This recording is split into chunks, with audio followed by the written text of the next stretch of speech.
Hey everyone, so today we are going to discuss class 11th microeconomics. Chapter name is demand. So the first thing you need to make it very clear is that demand and desires are two different terms. Desire is a very different thing and demand is a very different thing. In this chapter we are only going to discuss about demand. So let's see what is demand. Demand refers to different possible quantity of a commodity that a consumer can buy at different possible prices. Different quantity जो consumer ready है bye करने के लिए different possible prices में, that is demand. For example 1 rupee, 2 rupees, 3 rupees, 4 rupees अलग अलग price दी हुई है और उसकी अलग अलग क्वांटिटी कंज्यूमर जब रेडी है बाय करने के लिए, तो ये हो गई कंज्यूमर की डिमांड. अब इसी में एक और कॉन्सेप्ट आता है quantity demanded. What is quantity demanded? It refers to a specific amount of quantity that can be purchased by spending specific amount of money. एक specific amount of money को spend करने के बाद जो आप quantity को buy कर सकते हो, purchase कर सकते हो, that is quantity demanded. Then the next concept is about schedule. There are two kinds of schedule: individual demand schedule and market demand schedule. So let's discuss about individual demand schedule. Individual demand schedule is very simple topic. It is basically a demand schedule of a particular individual consumer or a buyer.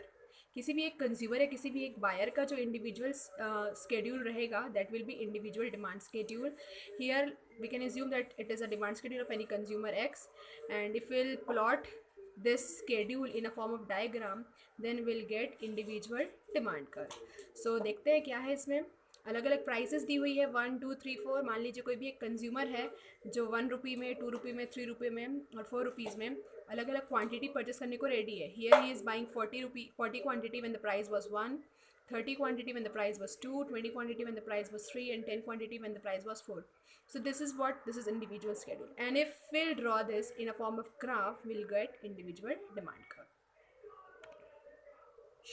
Market demand schedule. So what is market demand schedule? Market में जितने भी consumers हैं, अगर उनका schedule बनाते हैं अपन अलग अलग प्राइस में कि अलग अलग कंज्यूमर्स हैं, तो that is market demand schedule. It refers to demand schedule of all the consumers in the market. So let's for a simplicity we are only assuming that market में 3 कंज्यूमर है, A B C. Different price पे उनकी different quantities दी हुई है. तो अगर हम इन सब का सम कर दें, then will get market demand. हम सारे कंज्यूमर्स की डिमांड का अगर सम कर देते हैं अलग अलग प्राइस में, then will get market demand. And इसी को अगर अपन ग्राफिकली प्रेजेंट कर देंगे तो we will get market demand curve. So this are the two concepts of individual demand curve and market demand curve. आगे देखते हैं फैक्टर्स अफेक्टिंग डिमांड. कौन कौन से फैक्टर्स हैं और ये कैसे डिमांड को अफेक्ट करते हैं. It is the next topic which we are going to discuss. So the first factor which affects the demand of any commodity is its own price of the commodity. So बहुत ही simple है. There is always an inverse relationship between price and demand of the commodities. जाहिर सी बात है, अगर price बढ़ेगी किसी भी चीज़ की तो उसकी डिमांड कम होगी, और अगर प्राइस कम होगी तो डिमांड ज़्यादा होगी. So we can say that there is an inverse relationship, और we can say there is an indirect relationship between price and demand of the commodity. Price of related goods. So you can see there are two kinds of related goods given here. The number one is substitute good and the number second is complementary goods. अब ये substitute goods क्या होते हैं और complementary goods क्या होते हैं. Substitute goods मतलब ऐसे goods जिसको हम एक दूसरे के बदले substitute कर सकते हैं. For example, we can easily substitute tea over coffee or coffee over tea. We can substitute different kinds of ball pen with gel pens. So these are substitute goods जिसको एक के बदले दूसरे का इस्तेमाल किया जा सकता है. How it is related with the demand? Increase in the price of one good causes increase in the demand for other. For example, अगर टी की प्राइस बढ़ती है तो कॉफ़ी की डिमांड बढ़ जाएगी. So this is the relation. Then the next is complementary goods. Complementary goods क्या होते हैं? Complementary goods are those goods which complete the demand for each other. For example, car and petrol. जैसे car और petrol जिसको साथ में use किया जा सकता है. For example, refill and pen. तो fall in the price of one causes increase in the demand for the other and vice versa. अगर कार की कीमत कम होती है तो जाहिर सी बात है पेट्रोल ज़्यादा खरीदेंगे लोग क्योंकि कार की डिमांड बढ़ेगी. And this is what the relationship between complementary goods. And the third is income of the consumer. So income of the consumer समझने के लिए भी अपने को दो गुड्स समझने पड़ेंगे. First is normal goods and second is inferior goods. Normal goods वो गुड्स होते हैं जिनकी डिमांड इनकम इंक्रीज होने के साथ बढ़ती है. The demand for normal goods increase with increase in income and vice versa. And if their income is decreasing, उनकी डिमांड कम हो जाएगी. vice versa मतलब होता है इसका just opposite. And inferior goods वो गुड्स होंगे जिनकी डिमांड इनकम के बढ़ने से कम होती है, और वहीं अगर आपकी इनकम कम हो रही है तो आप इनकी डिमांड ज़्यादा करते हो. So these are the two goods and how they are related to income. Point number 4 से टेस्ट एंड प्रेफरेंसेस. ऐसे गुड्स और सर्विसेज जो हमको पसंद आ रहे हैं. अब वो पसंद कैसे होती है?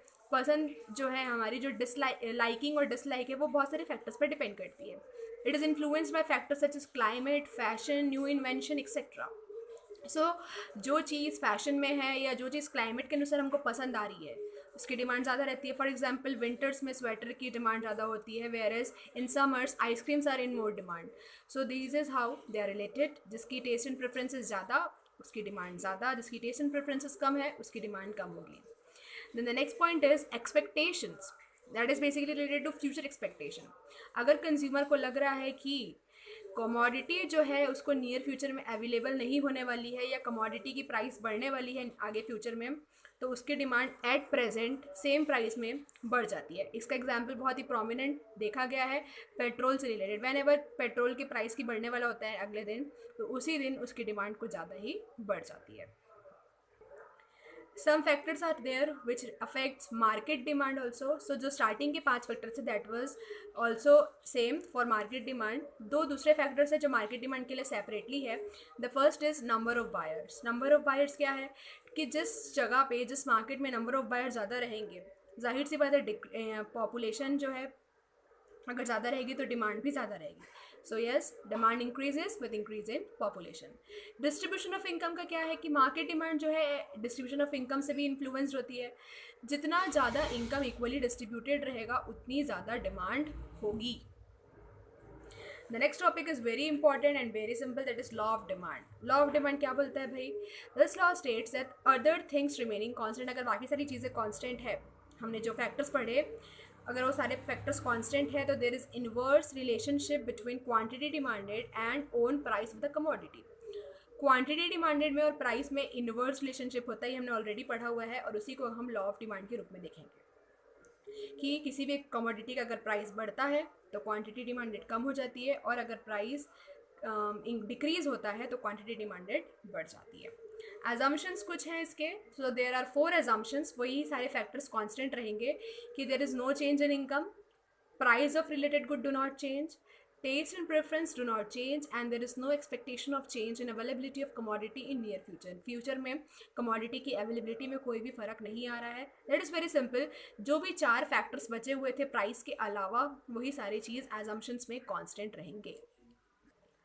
स्केड्यूल के बिना लॉ कभी कंप्लीट नहीं होता, तो schedule is a must in law of demand also. So will just make a simple schedule where price is either decreasing or increasing, and in comparison to that quantity demanded is just inversely proportionate to that. If we are decreasing price here and we are increasing quantity demanded here, and just we need to draw a diagram of demand curve.